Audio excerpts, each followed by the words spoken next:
The sunlight was a gentle caress on the morning of my wedding day. As I prepared, surrounded by close friends and family, my heart was filled with joy and excitement. I was about to marry Tom, the man I thought was the love of my life. Tom was charismatic, confident, and seemed genuinely devoted to me. We met at a friend's party, and our connection was instant. His smile was contagious, his laugh genuine, and our shared dreams for the future seemed perfectly aligned. But as I glanced in the mirror, a pang of unease struck me. I noticed Tom's mother glaring at me from the corner of the room. Her eyes were cold, her lips a thin line of disapproval. "What do you think of the dress, Mrs. Thompson?" I asked her, trying to break the ice. "It's decent," she replied dismissively, "but a woman of your age should have chosen something more modest." My sister Emily quickly intervened. "Linda looks beautiful, and this dress is perfect for her." I tried to shake off the unpleasant encounter as we headed to the venue. The ceremony was picturesque, set in a lovely garden filled with blooming flowers. The air was filled with the fragrance of roses, and our guests' happy faces reflected our joy. However, as the day wore on, I noticed something odd. Tom's mother continued to berate me, criticizing every detail. "Why did you choose these flowers? They look cheap," she hissed during the reception. I responded, keeping my composure. "I'm sorry they're not to your taste, but Tom and I chose them together and we love them." Her cold eyes remained unyielding, and Tom, standing nearby, said nothing. His silence stung, and I wondered why he didn't defend me. But something even more concerning caught my eye: Tom's persistent conversations with Emily. They seemed overly familiar, and he often ignored me to talk to her. I tried to brush it aside, telling myself it was just friendly banter. "Linda, are you okay?" Emily asked me at one point, noticing my concern. "Yes," I replied, forcing a smile, just enjoying the day. But I couldn't shake the feeling that something was off. The day that was supposed to be the happiest of my life was tainted by Tom's mother's hostility and Tom's strange behavior. As the celebration drew to a close, I tried to focus on the love I felt for Tom. But the seeds of doubt had been planted. The warning signs were there. I just didn't recognize them yet. That night, as Tom and I danced, I looked into his eyes, searching for reassurance. "I love you, Linda," he whispered, holding me close. "I love you too," I replied, wanting to believe that everything would be fine. But deep down, I knew that our marriage had begun on a note of discord. A shadow had fallen over our happiness, and I couldn't shake the feeling that something was terribly wrong. After the unsettling undertones of our wedding, I was determined to focus on our new life together. We moved into the house I had purchased long before meeting Tom, a cozy place filled with memories and now brimming with hope for our future. Tom was unemployed at the time, unable to find a job that suited him. He seemed intent to let me provide for both of us, leaning on my stable position at the company. At first, everything seemed perfect. We settled into our routines, enjoyed candlelit dinners, and shared dreams of what our life would be like. I felt a renewed sense of hope and happiness. But then the cracks started to appear.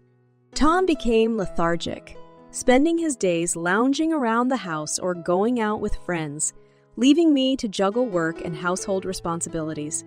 "Linda, don't you think you're overreacting? I'm trying to find a job," he said one evening when I expressed concern. "I know you are, Tom, but it doesn't feel like we're working together as a team," I replied, frustration creeping into my voice. "I need you to contribute more." "We'll figure it out," he said dismissively, walking away from the conversation.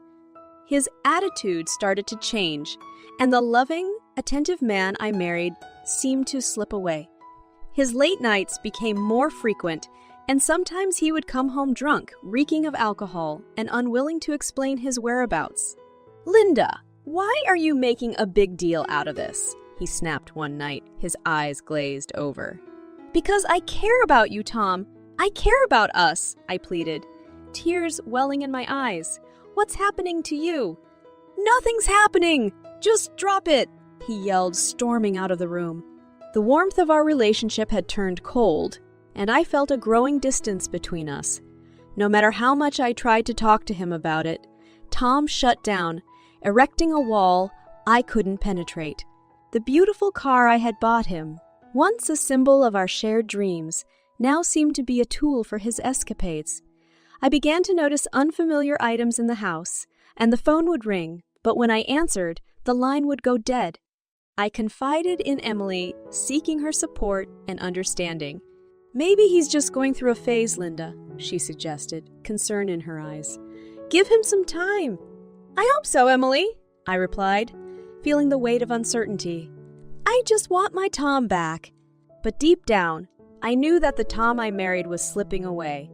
Our new beginning was crumbling, and I was powerless to stop it. Our home, once filled with love and laughter, was now clouded by tension and mistrust. The warning signs were growing stronger, and I was beginning to realize that our marriage was not what it seemed. The dream was turning into a nightmare, and I was trapped in it, unable to wake up. The dark clouds that had been gathering over our marriage finally burst one chilling night. The ring of the phone broke through the silence of the house, a shrill alarm that made my heart jump. I glanced at the caller ID and froze. It was Tom's mother. My hands trembling, I picked up the receiver. "Linda, dear," she cooed, her voice dripping with condescension. "Have you lost your husband?" "What do you mean?" I stammered, trying to hide my growing concern. "Oh, you must know what I mean. He's always out late, isn't he?" she purred, savoring each word. "He's with friends, Mrs. Thompson," I replied defensively. "Friends? Is that what he tells you?" she laughed, a cruel and mocking sound. "My dear, he's been cheating on you with your sister for 2 years. Even now, he's with her. Your sister, Emily, is much better than you, my dear." Her words were like knives, cutting deep into my soul. I felt the room spin, and my knees threatened to buckle. This couldn't be true. "You're lying!" I gasped, my voice breaking. "This is some sick joke." "I have no reason to lie, dear," she replied, her tone icy. "You may think you have won my son, but you're just a placeholder. You will never be good enough for him." The room was closing in on me, and I struggled to breathe. My mind reeled, and my heart ached as I recalled all the warning signs. The late nights, the whispered phone calls, the growing distance between Tom and me. "I don't believe you," I said, tears streaming down my face. "Believe what you want? But you know it's true," she replied, a triumphant note in her voice. "You've always known." I hung up, my hands shaking, my mind in turmoil. I had to know the truth. I dialed Tom's number, desperate for answers. "Tom," I said, my voice trembling. "Where are you?" "Linda, I'm just out with friends," he said, his breathlessness raising alarm bells in my mind. "Tom, are you with Emily?" I asked, my voice barely above a whisper. "What? No, of course not," he stammered, but I could hear the lie in his voice. "Ton, I know," I said, my voice breaking. "Your mother told me everything." Silence. A heavy, crushing silence that seemed to last an eternity. "Linda, listen," he began, but I hung up, my world shattered. The truth was out, and it was more painful than I could have ever imagined. The man I loved, the sister I trusted, had betrayed me in the most cruel and unthinkable way. I sat alone, the weight of the revelation crushing me. My marriage, my family, my life had been a lie. The one person I thought I could trust had become a stranger, and the sister I loved had stabbed me in the back. I knew then that I had to take control of my life, to find the strength to face the betrayal and build a new path for myself and my unborn child. The road ahead was uncertain, but I was determined to face it with courage and dignity. The time for blind trust was over. The time for action had begun. The next morning, I was a storm of conflicting emotions. Anger, betrayal, and a cold, resolute determination. I knew what I had to do, and as the reality of my situation settled in, a clear path formed in my mind. I gathered the evidence, the late-night calls, the unfamiliar items, the pieces of a puzzle that now made a devastating picture. I knew Tom would come home, expecting to find his unsuspecting wife, but I was prepared. The door creaked open, and there he was, looking disheveled and guilty. His eyes widened when he saw the look in my eyes, a look he had never seen before. "Linda!" he began, but I cut him off. "Don't!" I said, my voice cold and steady. "I know everything." "Everything!" he stammered, his face paling.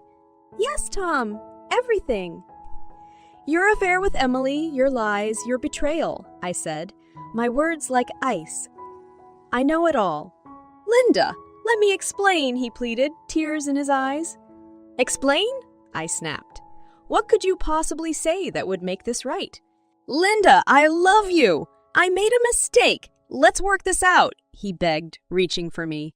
"Don't touch me," I said, recoiling from his touch. "You don't get to say you love me after what you've done."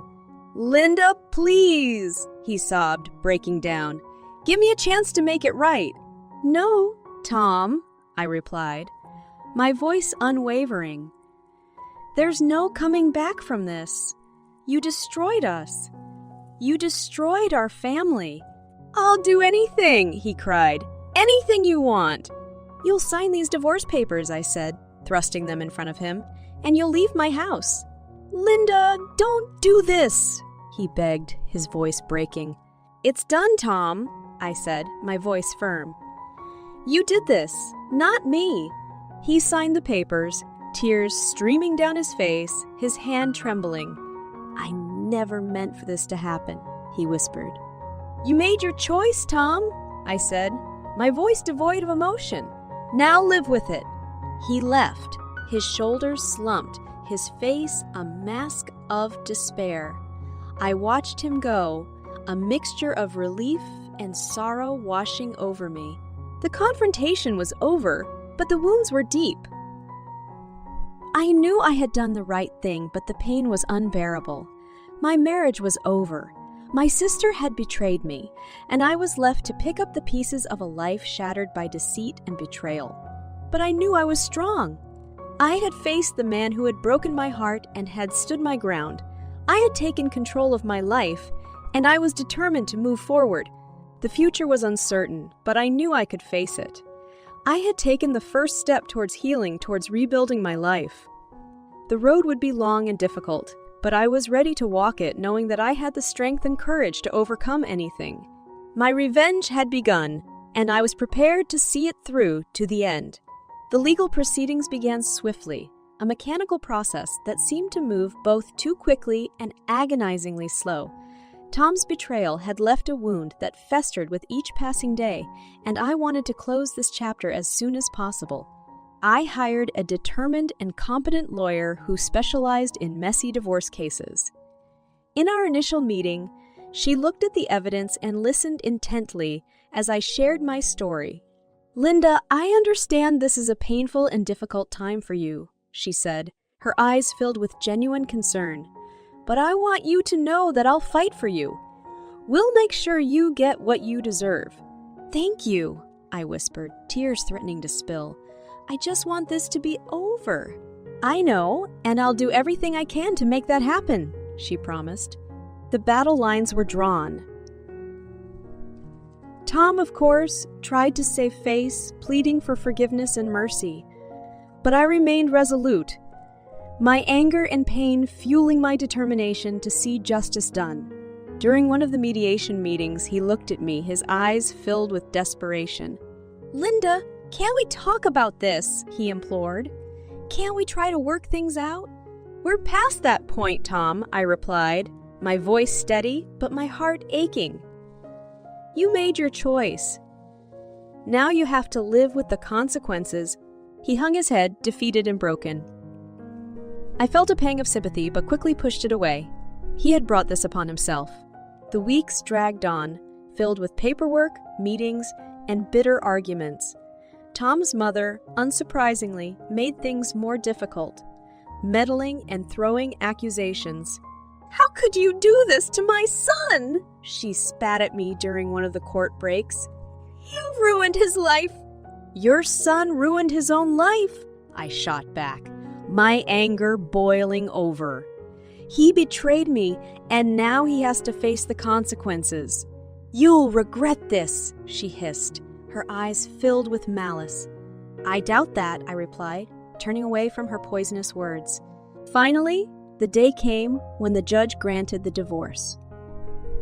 I was awarded the house, the car, and child support for our unborn child. You've won, Linda, my lawyer said, smiling as we left the courtroom. You stood strong and you got what you deserved. I don't feel like I've won, I reply, looking out at the gray sky. I've lost so much. You've gained your freedom and your dignity, she said, placing a reassuring hand on my shoulder. And you've shown your strength. That's a victory.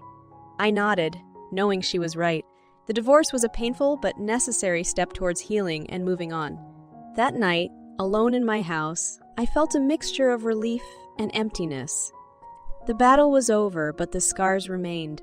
I knew that the road ahead was still long and filled with challenges, but I also knew that I had the strength to face them. I had survived the betrayal, the heartache, and the legal battle. I was ready to rebuild my life, to create a future for myself and my child. The divorce had been a painful ending, but it was also a new beginning, a chance to start fresh, to find happiness again. I was ready to take that chance, knowing that I had the courage and the determination to make it a reality. The days following the divorce were a blur, filled with a flurry of activity as I set my revenge plan into motion. The legal battle was over, but there was still much to be done to truly put Tom and his betrayal behind me. I had been meticulous in my preparations, ensuring that everything was in place to make Tom pay for his deceit. The car he had been so proud of, a gift from me, was repossessed, leaving him stranded and humiliated. A friend of mine in the legal field helped me secure a restraining order against Tom's mother, keeping her toxic presence away from me and my unborn child. Then came the confrontation with Emily, my sister, the one who had betrayed me in the most intimate way possible. I invited her to my house, my emotions a volatile mix of rage, hurt, and disbelief. When she arrived, her face was pale, and her eyes were wide with fear. "Linda, please, let me explain," she stammered as I glared at her. "Explain?" I snapped, my voice dripping with contempt. "How do you explain betraying your own sister?" "I never meant to hurt you," she sobbed, tears streaming down her face. "It just happened. I never planned for this." "You never planned to sleep with my husband," I hissed, my anger reaching a boiling point. "You never planned to destroy my marriage." "Linda, please, let's talk about this," she pleaded, reaching for me. "Don't touch me," I spat, recoiling from her touch. "You're dead to me, Emily." Her face crumpled, and she fell to her knees, sobbing uncontrollably. "I'm so sorry," she choked out, her voice barely a whisper. "Sorry doesn't fix this, Emily," I said, my voice cold and unfeeling. "You made your choice, and now you have to live with it." I turned away from her, leaving her broken and sobbing on the floor. My revenge was complete, but it was a hollow victory. The pain of her betrayal was still fresh, a wound that would take a long time to heal. As the days turned into weeks, I focused on rebuilding my life. I sold the house, moving into a smaller, cozier place that felt like a fresh start. I found comfort in my work, throwing myself into my career and finding success and fulfillment. My friends and family rallied around me, supporting me and helping me heal. The revenge had been satisfying, but it was only a temporary fix. True healing came from within, from facing the pain and moving forward.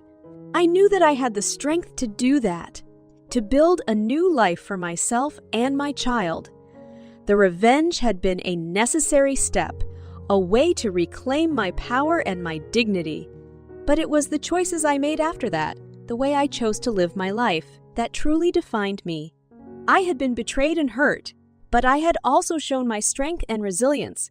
I had taken control of my life and my destiny, and I was ready to face whatever came next. The revenge was over, but my journey was just beginning. I was ready to move on, to find happiness and peace again.